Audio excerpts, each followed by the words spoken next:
there will always be some people جو sacred text ہیں ہمارے قرآن اور حدیث اس سے ریلیٹ کر دیں گے کچھ نہ کچھ کسی نہ کسی طرح. اس کو آپ کس طرح سے دیکھتے ہیں؟ دیکھیں عمر بھائی، یہ پرابلم ہے اور یہ میں نے بھی اوور دا ایئرس پرابلم دیکھی. میرے سامنے کچھ ایسی چیزیں ہوئیں جس سے مجھے ریئلائز ہوا کہ یہ پرابلم ہے، اور اس پرابلم کے پیچھے سائنٹزم اور نیچرلزم کی پوری سوچ ہے. کیونکہ ہم اس دور میں رہ رہے ہیں. اوبیسلی دیکھیں، ہر دور کا ایک ایکس فیکٹر ہوتا ہے. جیسے قرآن جس دور میں آیا تو Arabic poetry was the x factor, اور جیزس کرائسٹ عیسیٰ علیہ السلام جس دور میں آئے تو طب واز دی ایکس فیکٹر. تو اس میں تو کوئی دوسری رائے نہیں کہ science is the x factor, کیونکہ ویسٹ نے بہت زیادہ اس کو گلیمرائز کیا، سائنس کو، اپنی اچیومنٹس کو بہت زیادہ گلوریفائی کیا. اور ہم چونکہ انفیریورٹی کا شکار، یہ تو ہمارا پرابلم ہے. ظاہر ہے جو تھرڈ ورلڈ کنٹریز ہوتی ہیں ہمیشہ فرسٹ ورلڈ کنٹریز سے اس لیول پہ انسپائر ہوتی ہیں. انفیریورٹی اس میں ہوتی ہے کہ ان کی شاید ترقی کی واحد وجہ یہی ہے. جیسے وہ جو بت پرستی لے کر آیا تھا شخص عرب میں، عبداللہ بن لوہی غالباً اس کا نام ہے، بہرحال تو اس کے بارے میں بھی نبی نے فرمایا نا کہ اس کی سٹوری یہی ہے کہ وہ جب سیریا میں گیا، وہاں پہ ایک قوم کو دیکھا بہت قدآور اور بہت ایڈوانسڈ قوم تھی. تو اس نے کسی سے پوچھا کہ اس قوم کی کیا ہے وجہ اس ساری ترقی کی، تو انہوں نے بتایا کہ فلانا بت ہے.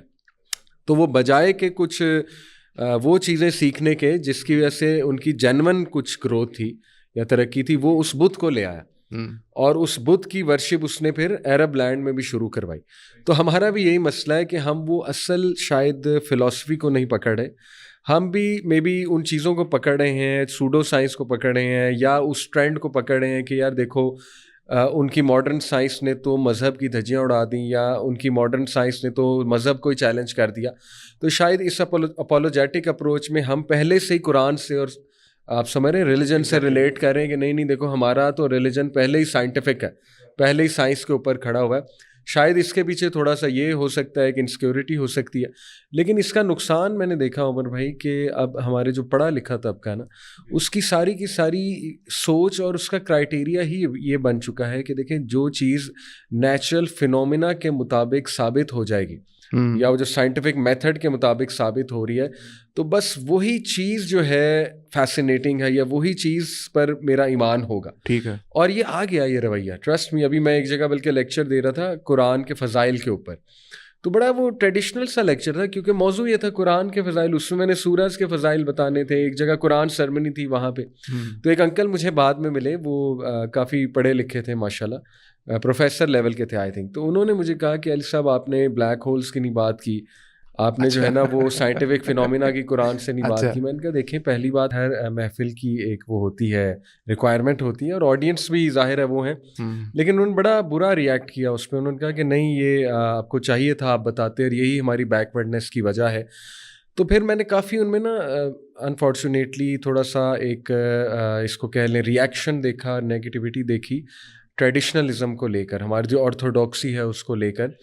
یعنی ان کا سارا مدعا یہ تھا کہ قرآن کا مقصد ہی یہ ہے. ٹھیک ہے. یعنی انڈائریکٹلی ان کی ساری باتوں کا نچوڑ یہ تھا کہ قرآن سے ہی اگر سائنس نہیں لیں گے تو پھر کہاں سے لیں گے.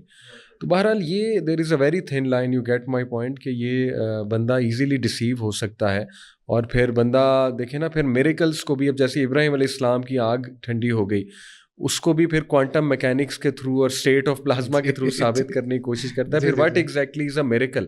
اگر ہر چیز آپ کو سمجھ آنے والی چیز ہے تو پھر اللہ دیکھیں اللہ سبحانہ و تعالیٰ کا پھر کمال، اس کو آپ کہاں پر ایڈجسٹ کریں گے؟ پھر تو اس کا مطلب ہے اللہ بھی آپ کے فزیکل لاز فالو کرنے پہ باؤنڈ ہے. پھر تو آپ انڈائریکٹلی یہ کہہ رہے ہیں نا. تو اس لیے اس میں میرے خیال کافی ایجوکیٹ کرنے کی ضرورت ہے ہمیں اپنی